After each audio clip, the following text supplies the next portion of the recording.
1월 31일 바이블텔링으로 베드로 후서를 묵상합니다. 오늘은 베드로 후서 3장 말씀입니다. 사랑하는 여러분, 나는 여러분에게 이 두 번째 편지를 쓰고 있습니다. 나는 두 편지로 여러분의 기억을 되살려서 여러분의 순수한 마음을 일깨우려고 합니다. 그렇게 해서 거룩한 예언자들이 이미 예언한 말씀과 주님이신 구주께서 여러분의 사도들을 시켜서 주신 계명을 여러분의 기억 속에 되살리려는 것입니다. 여러분이 무엇보다 먼저 알아야 할 것은 이것입니다. 마지막 때에 조롱하는 자들이 나타나서 자기들의 욕망대로 살면서 여러분을 조롱하여 말하기를 그리스도가 다시 오신다는 약속이 어디 있느냐? 조상들이 잠든 뒤로 만물은 처음 창조 때로부터 그냥 그대로이다 할 것입니다. 이렇게 말하는 것은 하나님의 말씀으로 하늘이 오랜 옛날부터 있다는 것과 땅이 물에서 나와서 물로 형성되었다는 것과 또 물로 그때의 세계가 홍수에 잠겨서 망해버렸다는 사실을 그들이 일부러 무시하기 때문입니다. 지금 있는 하늘과 땅도 하나님의 말씀으로 보존되어 있습니다. 그러나 하늘과 땅은 경건하지 못한 자들이 심판을 받아서 멸망을 당할 때까지만 보존되었다가 불타 없어질 것입니다. 사랑하는 여러분, 이 한 가지만은 잊지 마십시오. 주님께는 하루가 천년 같고 천년이 하루 같습니다. 어떤 이들이 생각하는 것과 같이 주께서는 약속을 더디 지키시는 것이 아닙니다. 그분은 아무도 멸망하지 않고 모두 회개하는 데에 이르기를 바라십니다. 그러나 주님의 날은 도둑같이 올 것입니다. 그 날의 하늘은 요란한 소리를 내면서 사라지고 원소들은 불에 녹아버리고 땅과 그 안에 있는 모든 일은 드러날 것입니다. 이렇게 모든 것이 녹아버릴 터인데 여러분은 어떠한 사람이 되어야 하겠습니까? 여러분은 거룩한 행실과 경건한 생활 가운데서 하나님의 날이 오기를 기다리고 그 날을 앞당기도록 해야 하지 않겠습니까? 그날에 하늘은 불타서 없어지고 원소들은 타서 녹아버릴 것입니다. 그러나 우리는 그의 약속을 따라 새 하늘과 새 땅을 기다리고 있습니다. 거기에는 정의가 깃들어 있습니다. 사랑하는 여러분, 여러분이 이것을 기다리고 있으니만큼 티도 없고 흠도 없는 사람으로 아무 탈 없이 하나님 앞에 나아갈 수 있도록 힘쓰십시오. 그리고 우리 주님의 오래 참으심이 구원을 위한 것이라고 생각하십시오. 그것은 우리의 사랑하는 형제 바울이 자기가 받은 지혜를 따라서 여러분에게 편지한 바와 같습니다.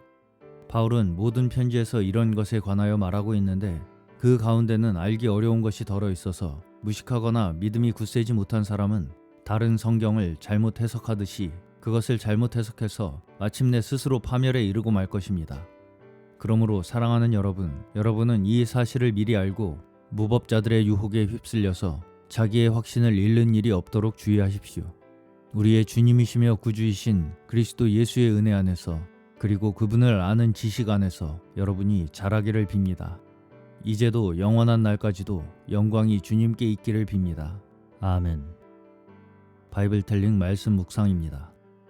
베드로는 둘째 편지를 보내는 목적을 다시 말합니다. 특히 당시에 주님의 다시 오심에 대하여 여러 말로 있을 수 없는 일이라고 하면서 대적하는 말이 있었습니다. 베드로는 이에 대하여 강하게 대처했습니다.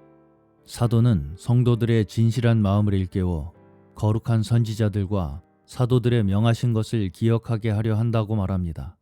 말세에 조롱하는 자들이 와서 자기들의 정욕을 조차 행하며 성도들을 조롱하며 말하기를 주님이 재림하신다는 약속이 어디 있느냐? 조상들이 잔으로부터 만물이 처음 창조할 때와 같이 그냥 있지 않느냐 할 것입니다. 그렇게 말하는 것은 하늘이 옛적부터 있는 것과 땅이 물에서 나와 물로 성립한 것도 하나님의 말씀으로 된 것을 일부러 잊으려 함이라는 것입니다. 베드로는 모든 것이 말씀대로 된다고 강하게 말하고 있습니다. 그때 세상은 물의 넘침으로 멸망하였지만 하늘과 땅은 동일한 말씀으로 불살라지기 위해 간수한 바 되어 경건치 않은 사람들의 심판과 멸망의 날까지 보존하여 두신 것이라 했습니다. 베드로는 경건치 않은 사람들의 받을 심판을 강력하게 언급했습니다. 성도들은 그때도 이미 주의 약속이 더디다고 생각했지만 베드로는 말하기를 주께는 하루가 천년 같고 천년이 하루 같다는 이 한 가지를 잊지 말라고 합니다. 주님이 아직 오시지 않는 것은 우리를 대하여 오래 참으사 아무도 멸망치 않고 다 회개하기를 원하시기 때문입니다. 더디 오신다고 해서 그분의 말씀이 폐하여진 것이 아닙니다. 주의 날은 반드시 옵니다. 도적같이 옵니다. 그날에는 하늘이 큰 소리를 내며 떠나가고 체질이 뜨거운 물에 풀어지며 땅과 그 가운데 있는 모든 일이 드러날 것이라고 하였습니다. 체질이란 헬라어로 스토이케이아인데 당시 물질을 구성하는 최소 단위를 말할 때 쓰는 용어였습니다. 오늘날의 원소에 해당하는 단어입니다. 이런 것이 다 풀어진다는 것은 모든 물질 세계와 옛 창조가 다 사라진다는 의미입니다. 여기서 사도 베드로는 마땅히 거룩한 행실과 경건함으로 하나님의 날이 임하기를 바라고 간절히 사모하라고 말합니다. 그날에는 하늘이 불에 타서 풀어지고 체질이 뜨거운 불에 녹아지겠지만 우리는 없어지는 존재가 아니기에 그분이 약속하신 바 의가 거하는 새 하늘과 새 땅을 바라봅니다. 성도들은 이것을 바라보므로 주 앞에서 점도 없고 흠도 없이 평강 가운데 나타나도록 힘써야 합니다. 또 우리 주의 오래 참으심이 구원이 될 줄 여기라 합니다. 사랑하는 형제 바울도 그 받은 지혜대로 너희에게 이같이 쓴 바 있고 이런 일에 관하여 말했는데 그의 글은 알기 어려운 것이 덜어 있으니 억지로 풀지 말라고 합니다. 베드로는 다시 한번 사랑하는 자들아 하고 부르면서 무법한 자들의 미혹에 이끌려 너희 굳센 데서 떨어질까 조심하라고 합니다. 사도는 마지막으로 다시 한번 이단적인 교훈을 조심할 것을 강조합니다. 영적 성장은 그분의 은혜와 그분 자신을 아는 것에서 자라는 것입니다. 베드로는 구주라는 칭호를 많이 씁니다.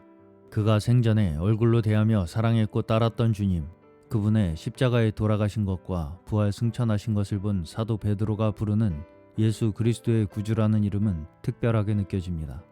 오늘도 오직 주님 한 분께만 영광 돌리는 저희 모두 되시기를 주님의 이름으로 축원합니다.